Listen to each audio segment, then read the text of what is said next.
A space to speak your mind with Cornwall Mind for better mental health. I'm Richard, and this is the February show of A Space to Speak Your Mind. If you haven't heard us before, we're a radio show and podcast about mental health, made by people with lived experience, in association with Cornwall Mind.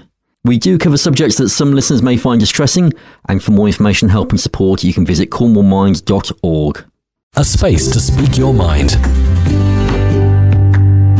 So welcome to the show, Dennis Relojo-Howell, who's the founder of DRH. Good to have you on the show, Dennis. Thanks for having me here, Richard. And I look forward to share to your listeners my journey about founding my website called DRH. And hopefully your listeners could find some sort of value to what I'm going to say. Yeah, I'd love to hear. Can you tell me a little bit about your journey around mental health? When I always answer that questions, I always share about my formative years, my childhood, but I have to preface this that I don't want to sound melodramatic because I'm not really into that sort of thing. But I grew up in a snow in the Philippines, so I grew up in a place where there was no running water, there was no reliable electricity, there was no toilet.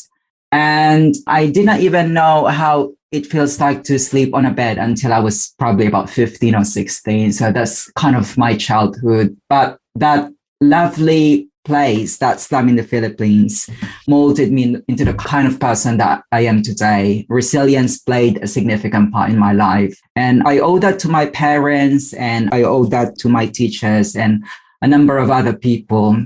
And so resilience is the same message that I want to convey to young people. By glorious coincidence, I somehow ended up doing a master's degree here in Britain in 2013. And to cut the long story short, about 2020, I started doing my PhD in clinical psychology. And as you can imagine, my research project aims to boost the levels of resilience of young people, especially those living in developing countries. And I aim to achieve that through blogging. So was it really your own personal experiences that took you on that journey, would you say? Yes. So basically what I'm trying to do with my work is that if you've experienced adversity, if you've experienced trauma, whether it's poverty or whether living in a dysfunctional family, it's kind of tempting, for lack of a better word, to frame yourself as a victim. I don't want to sound political, but we live in a society now that kind of encourages people to frame themselves as a victim. While there are people who are genuinely victim, I'm of the opinion that it's not a healthy way of looking at your conditions like that. And so I want to encourage young people that with the right toolkit, with the right support, you don't have to resort to victimhood, that you could actually cultivate resilience within yourself. So you have the website, so it's called DRH. Just explain a little bit about what that is and what people can find on there. Yes, and first I have to congratulate you, Richard, because not a lot of people would be able to pronounce DRH right straight away. So DRH is a digital publication that focuses on psychology, mental health, and wellness. And the reason why I name it DRH, because while I was doing my master's degree, I thought of creating a website where I showcase people who work within psychology, who work within mental health. So it was kind of a directory, a registry. So it was psychology registry, hence the name. And then I received some feedback from people that they say that perhaps the platform would be more useful if I give them the chance to write an article. And so that's where the idea of DRH came to be. So I publish a range of articles, from news releases to guest posts, just anything within the remit of psychology and mental health. And what kind of topics have you covered most recently? What are the things to do with mental health that people might be interested in? I publish about 20 articles in a day, I have a small team that helps me. So on top of my mind, I recently published an article saying that COVID policies, if it comes from scientists, more people are likely to follow it rather than politicians. So it's a research from Swansea University. So those kind of articles that I publish, latest research from academics, and I also publish guest posts, just to showcase the lived experience of people who have mental health issues. So quite up to date, obviously, with things that are moving so fast around the world. A lot of research to do with things that are affecting people on a day-to-day basis. Exactly. So, Richard, you can think of PsychReg as a news outlet / magazine, who has a specific focus on psychology. So you could probably think that we're perhaps like the Daily Mail or the Sun or the Telegraph, but we have a specific focus. That's what PsychReg is. And you've also conducted a research project on resilience, as you were mentioning earlier. So what were your findings based on that? What did you find from that? Great question, Richard. Actually, even if you don't have a background in psychology or mental health, you have a sort of an idea what resilience is. In fact, one of the most common metaphors that we attribute to resilience is that of bouncing back. But when you dig deeper into the resilience literature, what you'll find out is that there's no consensus as to what resilience is. Some researchers would say that it's a skill, some would say that it's a process, and some would say that it's an outcome. And there are also theoretical frameworks when it comes to resilience. Some say that it has more of a biological basis, and some say that it's more of as a result of your experience or as a result of your environment.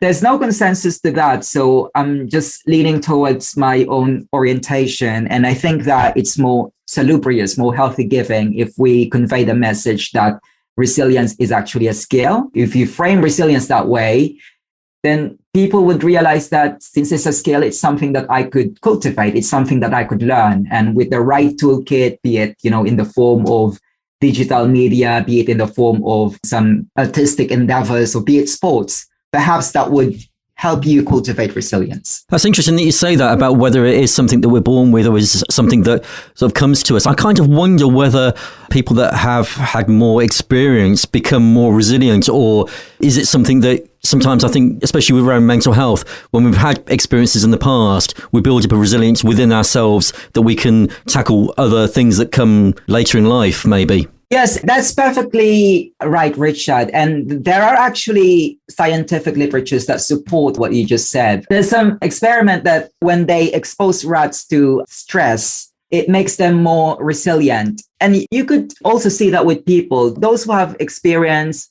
adverse conditions at a young age, they tend to be more resilient. They tend to be more receptive of situations. I'll give you a quick example.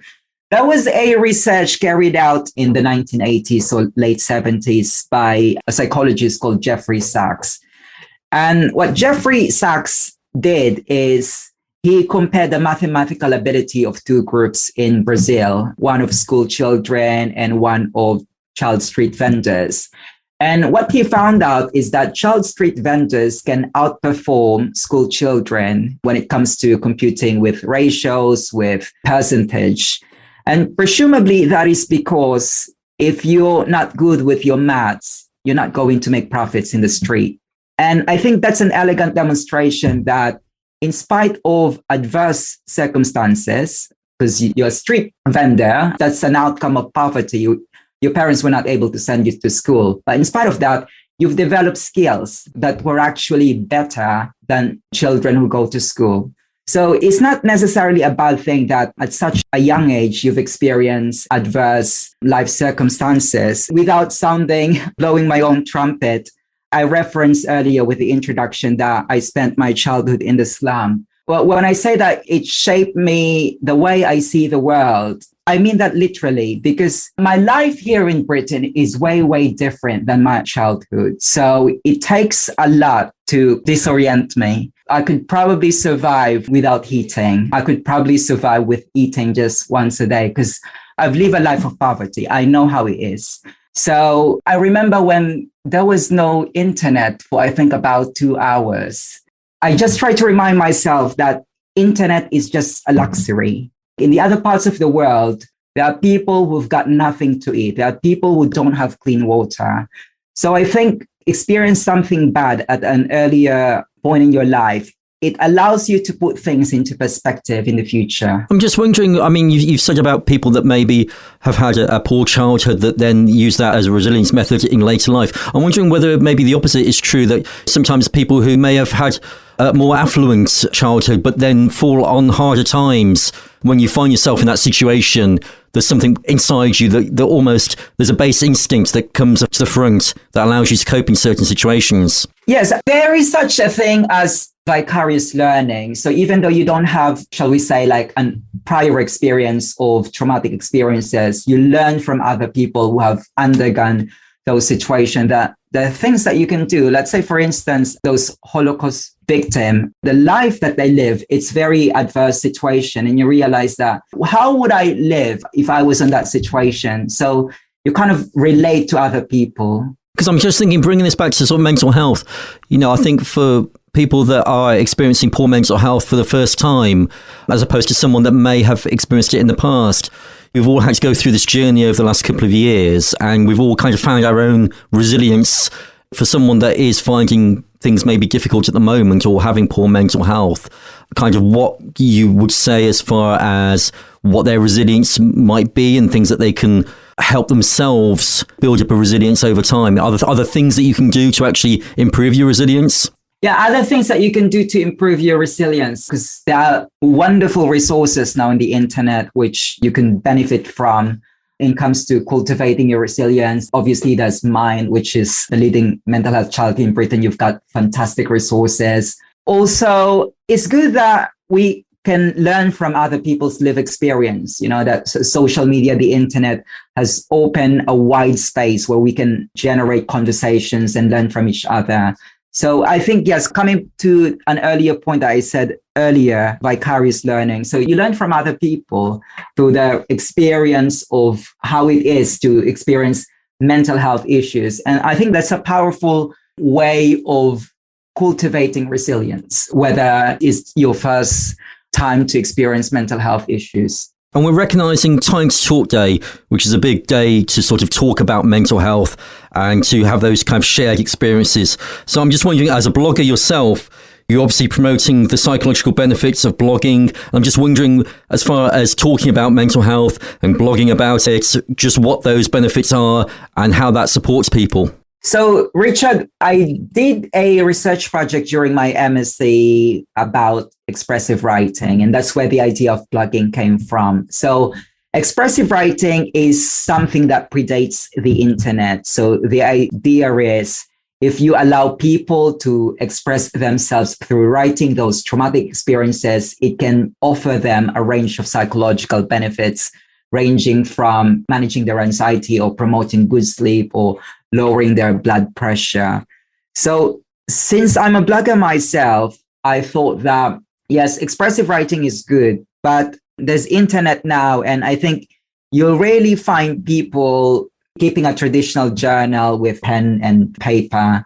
We tend to publicize everything now on social media, on blogs or on TikTok. So I was just kind of modernizing what was already popularized during the 1980s. And so I came the idea of blogging. And the difference with blogging is that there's more a sense of community, because the idea of keeping a journal is more private, whereas with blogging, you engage with other people, people can see what you've written, and you can also leave comments and you can receive comments. So that's the idea that I'm working on with my research projects. I'm exploring whether it's really a viable intervention tool. So I'm working with two groups. The first group is with adolescents in the Philippines, and then the second group is young people in Malaysia. So I'm just exploring what are the factors that would contribute to making a blogging intervention successful in boosting levels of resilience. And as well as your blogging, you're also on YouTube, and there's various ways that people can access the information that you've got out there. So just let people know where they can find your YouTube channel. Yeah, so it's 2022 now, so everyone's got a podcast.